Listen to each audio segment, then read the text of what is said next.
Dilapidated homes and the overall appearance of Magnolia have become an issue among many residents. What are your plans to address this matter?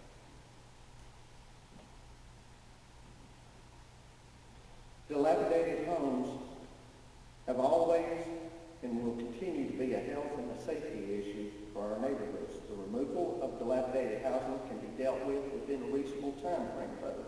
Cities have to continuously deal with this. There should be an opportunity given to the owner to resolve a valid and legal complaint within a reasonable specified time. However, if this is not resolved, it should be then taken to the city council to get a recommendation to proceed to a court procedure. Then we pursue the property owner within a specified time to resolve it again.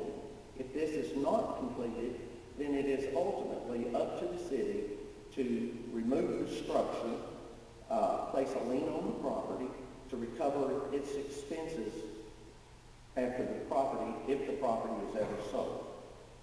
Magnolia, as far as the appearance of Magnolia has, let's say, we've regressed a little bit in taking care of our town. We've allowed many things that when you drive down the street in the corridors, the main corridors coming into town, and you look around, I have to stop and look and say, what would an investor think when they drove into our town?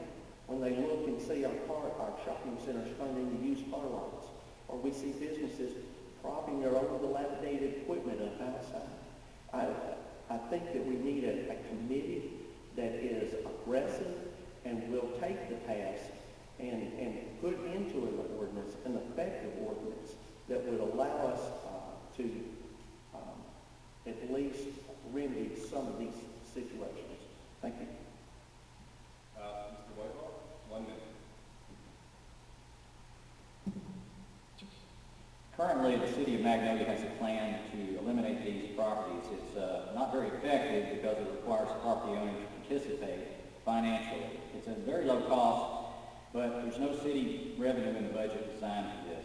I have a plan, and I call my plan the Neglected Property Solutions, or NPS as an acronym. We need to form a committee of concerned community leaders, councilmen, and the mayor.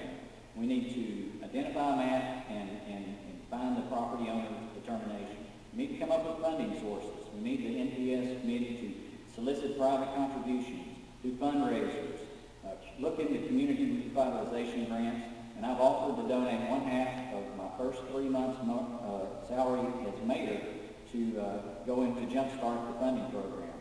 We need to determine a punch list of the houses we need to hit, and we need to get one of or two of our city employees certified in asbestos inspection. It's plenty more to my plan. I just don't have enough time. Thank you. Mr. Biddle, 1 minute.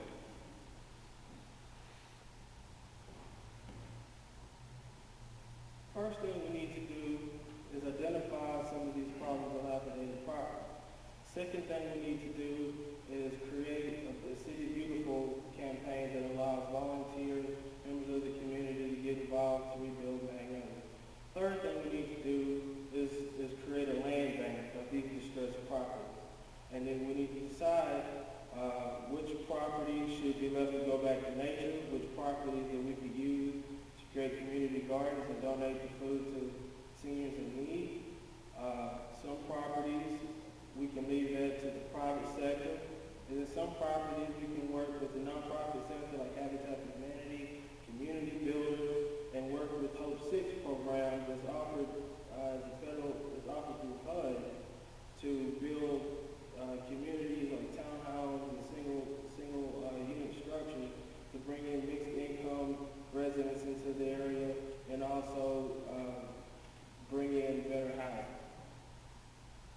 Mr. Van, you have 1 minute.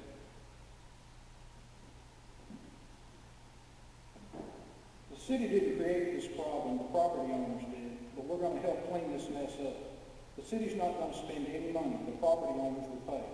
If they'll work with the city, they're not going to pay much. I have a plan. Stuttgart took down 70 properties last year. El Dorado, our neighbors to the east, took down 300. We're going to use the incinerator at Columbia County landfill on wood products. The other materials will go to Union County. But there is some I've talked with Habitat for Humanity because not all these properties need to come down. They do have rules and guidelines, but they told me that they'd work with us, and we're going to see if we can save some of these houses. And Mr. Flower, you have 1 minute. First of all, the houses and land here in the United States is treated very sacredly.